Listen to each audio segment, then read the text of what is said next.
Bueno, muy buenos días. Hoy vengo a traer un nuevo video que lo quise llamar La soberanía de Dios. Es quizá un tema muy controversial porque cuando nosotros hablamos de soberanía es una palabra muy dura. Inclusive pues arranqué con una definición muy básica que encuentro en Google, donde dice que es la autoridad que reside en el poder político. Pues en este caso la definición lo busca así como poder político, pero la esencia de la palabra soberanía o su definición es la autoridad que se tiene sobre algo, ¿sí? Si bien cuando hablamos de autoridad pues en un poder político, un poder ciudadano, esa autoridad pues no es limitada finalmente, ¿sí? Cuando hablamos de Dios no es así. En palabras castizas, la autoridad de Dios es Dios hace lo que Él se le da la gana, ¿sí?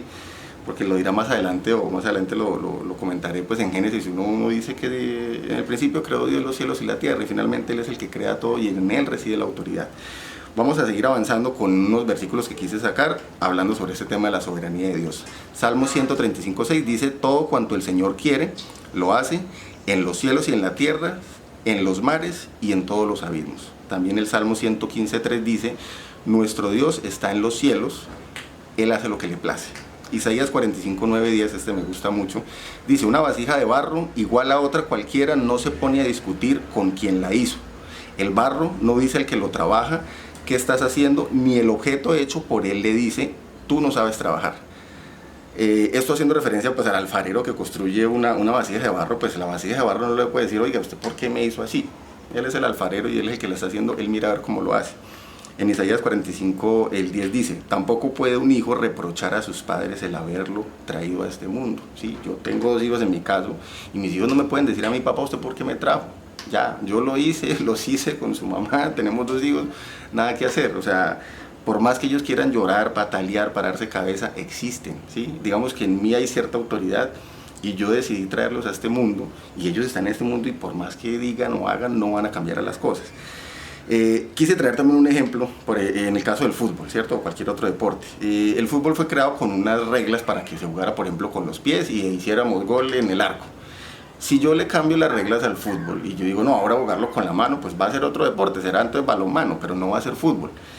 Y si yo me pongo a desobedecer las normas o no hacerle lo que dice la norma del fútbol, ya me tiro el juego, no tiene gracia porque entonces ya va a ser otra cosa, ¿sí?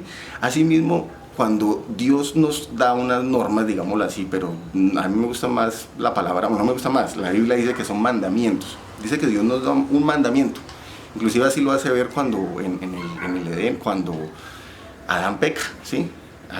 Dios le dio un único mandamiento, le dijo: hermano, no coma del fruto del árbol de la ciencia del bien y del mal, coma de cualquier otro árbol menos de ese. Adán terminó comiéndolo, inclusive vea cómo es Satanás muy astuto, porque el mandamiento se lo había dado a Adán y no a Eva. Entonces, ¿qué hace Satanás? Tienta a Eva para que a través de Eva termine Adán comiendo, ¿sí? Recordar la astucia de Satanás como es. Pero entonces vea que el mandamiento, y dice que cuando le dijo a Adán eso, le dijo: porque el día que ese fruto coma ciertamente morirás. O sea, fíjese que Dios el mandamiento lo está dando para que el hombre viva, y recuerda que es para que viva espiritualmente. Y le dice: pues si usted lo come va a morir. ¿Va a morir como? Espiritualmente, ¿sí? Entonces fíjese que la soberanía nosotros la podemos ver como algo malo, o duro, o difícil. Y si bien es difícil, también la soberanía de Dios nos da vida. O sea, nos está diciendo: hombre, obedézcame para que usted tenga vida, no para que le vaya bien, para que tenga un trabajo, una casa. Sí, también puede que Dios le ayude con eso, pero eso no es donde debemos enfocarnos, sino yo siempre voy a insistir, es en la vida espiritual donde debemos enfocarnos, no en lo material. Lo material es una añadidura, lo que debemos enfocarnos es sobre todo en la parte espiritual, ¿sí?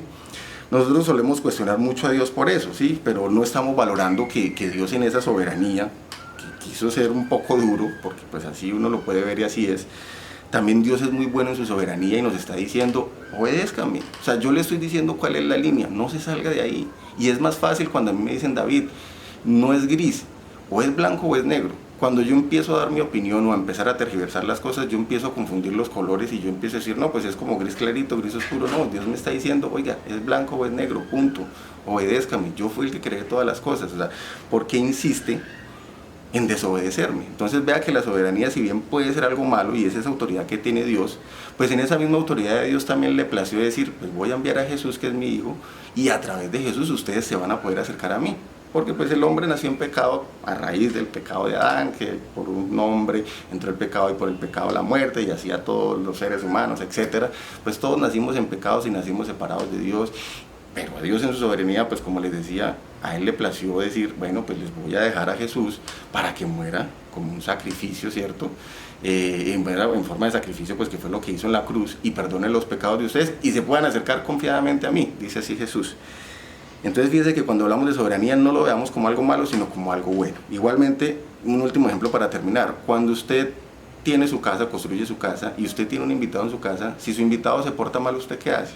Pues se va, sencillo. No está obedeciendo mis reglas, es mi casa. Si usted no se comporta, se va. Así es Dios, sencillo. Si usted no sigue las reglas de Dios, pues se va.